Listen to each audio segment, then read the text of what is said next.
તો નમસ્કાર ખેડૂત મિત્રો, સ્વાગત છે તમારું કૃષિ જાણકારી યુટ્યુબ ચેનલમાં। તો મિત્રો, હવે એરંડાના ભાવમાં વધારો જોવા મળશે કે નહીં તેના વિશે આ વિડીયો અંદર આપણે જાણીશું। તો વિડીયોના અંત સુધી જોતા રહેજો અને હજુ સુધી તમે કૃષિ જાણકારી યુટ્યુબ ચેનલને સબસ્ક્રાઇબ ના કરી હોય તો સબસ્ક્રાઇબ કરી લેજો અને બાજુમાં આપેલ બેલ આઇકનને પણ દબાવી દેજો, જેથી કરીને તમને દરરોજના તાજા બજાર ભાવ અને તેના વિશેની માહિતી મળતી રહે। એરંડા વાયદામાં જાન્યુઆરી અને ફેબ્રુઆરી વચ્ચે ₹56નો સીધો બદલો અને ફેબ્રુઆરીથી માર્ચમાં પણ સીધા બદલા થતા તેજીવાળાએ હજુ એરંડામાં તેજી થવાના સંજોગો ઊભા થવાની આશા છોડી નથી।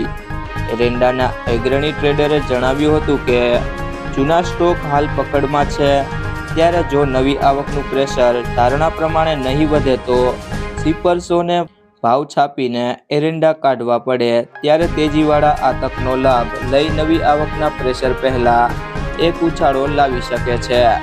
હાલ વધી રહેલી ઠંડીથી માળો સુકાતો નથી, આથી માળો સુકાયા બાદ જ નવી આવકનું પ્રેશર બનશે। ખાટલે મોટી ખોડ એ છે કે શિપર્સો વચ્ચે એકબીજાને પાડી દેવાની વૃત્તિ હોય। કેટલાક શિપર્સો નીચા ભાવે ફોરેનમાં વેચી આવતા હોય, અહીં ધારી તેજી થતી નથી। એરંડાની નવી આવક વધવા સામે જૂના આવક ઘટી રહી હોય, હાલ આવક એકધારી જળવાયેલી છે। જો મિત્રો તમને આ વિડીયો પસંદ આવ્યો હોય તો વિડીયોને લાઈક કરી દેજો, તમારા મિત્રો સાથે શેર કરી દેજો અને હજી સુધી તમે કૃષિ જાણકારી યુટ્યુબ ચેનલને સબસ્ક્રાઇબ ના કરી હોય તો સબસ્ક્રાઇબ કરી લેજો।